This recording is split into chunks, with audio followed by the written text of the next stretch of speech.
Hello ladies and gentlemen, I am Infinity43. This is episode 11 of 143 Collector's Corner. It's been a while since I've done one of these. Today we're looking at a Formula 1 car from 2016, the Red Bull RB12. So let's get into it.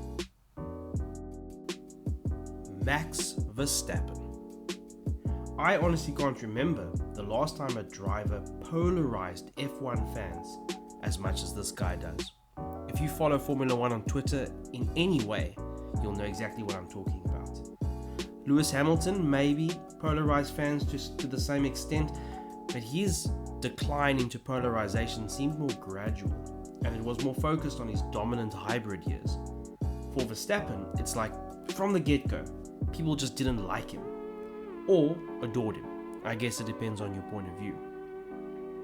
Of course, this video is not about Max Verstappen, it's about the Red Bull RB12, which was the 2016 Formula 1 competitor put forward by the energy drink brand in an attempt to wrestle some of Mercedes' power away from them. They'd been dominating for the last few years before that. That's what we're here to talk about, the car. But the car's history is entwined with Verstappen's, as well as some other controversy at the same time. So let's start then with the car itself. As with so many Red Bull machines, Adrian Newey was the chief technical officer behind the RB12, while Rob Marshall acted as the chief engineering officer. It ran a Renault 1.6 litre turbocharged V6 engine, but it was branded as a Tag Heuer engine instead. Now this was due to a severely deteriorated relationship between Renault and Red Bull after numerous engine failures in 2015.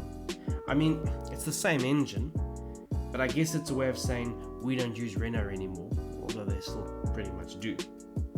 Red Bull stayed with Tag Heuer engines until 2019 when they swapped over to Honda power.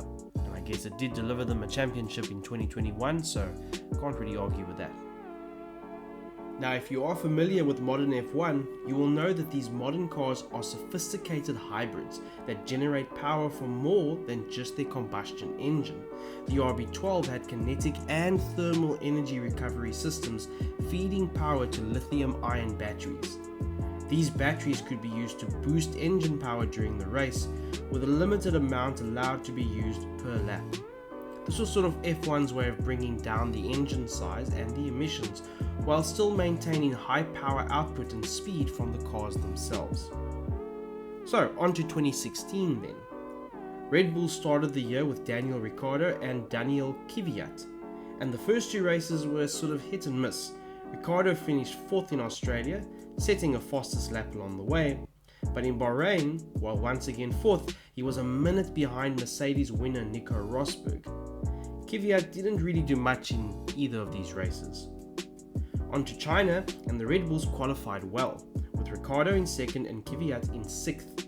On lap 1, Kvyat flew up the inside of Sebastian Vettel into turn 1, causing a collision between the two Ferrari drivers, Vettel and Raikkonen. I believe this was the incident after which Vettel dubbed Kvyat the torpedo. I had no chance to avoid. I had the Red Bull coming on the inside like a madman, and I hit him. Kvyat did manage to finish in 3rd, while Ricciardo took the lead at the start, but blew a tyre on lap 3, ruining his chances of a win. And he once again came home in 4th place. The Russian Grand Prix followed, and, well, it was a disaster. Once again, Kvyat's bold opening gambles cost both Vettel and Ricciardo, with damage done to both Red Bull cars as well as a 10-second stop-and-go penalty for Kvyat. And so the RB12s trundled home in 11th and 15th. And that's really what sealed the deal for Kvyat to be relegated back to Toro Rosso, Red Bull's sister team, and for the looming talent of Max Verstappen to be promoted to the top team. I mean, in fairness, there was probably a whole lot going on behind the scenes with negotiations and other teams being very interested in the talented Verstappen. And I think pressure was placed on Christian Horner of Red Bull to promote the young prodigy before losing him entirely. Kvyat's performances, they sort of just provided an easy excuse to do so. But there's no way it's as simple as just, you didn't do so well, we're putting a different driver in the car. It was definitely more complicated than that. But whatever you might think of with a slightly slimy move, the results speak for themselves. At the Spanish Grand Prix, the first Grand Prix that Verstappen stepped into a Red Bull, Ricciardo and Verstappen qualified 3rd and 4th respectively. This was the race with another infamous moment, as the two Mercedes drivers Hamilton and Rosberg collided on lap 1 and took each other out. Ricciardo might have won this race, but a risky 2-stop strategy for Verstappen saw him claim victory in his first Red Bull race. That's quite an achievement, no matter who you are. With the fresh energy of Verstappen in the team, both drivers pushed each other harder and further, elevating Red Bull to 2nd place behind the dominant Mercedes as a constructor. Red Bull would claim one more victory in 2016 at Sepang in Malaysia, but ultimately finished nearly 300 points behind the German champions, with Ferrari closely following in 3rd place. Nico Rosberg would go on to win the 2016 championship in even more controversial moments, which we're not going to talk about here. And then, of course, he retired from F1 just a few days later. The Red Bull RB12 was replaced in 2017 with the RB13.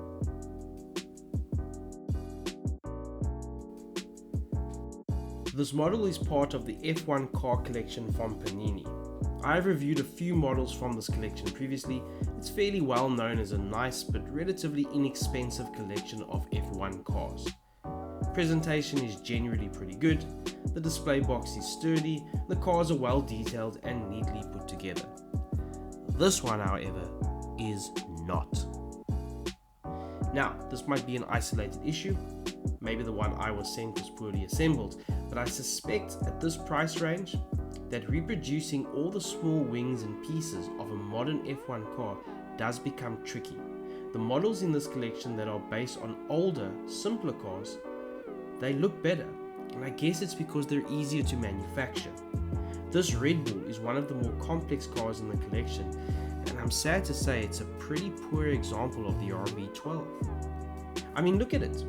Look at how skew it is. It looks bent. The wings aren't straight. It almost seems as if the chassis itself is twisted, and then everything else just got kind of stuck on top anyway.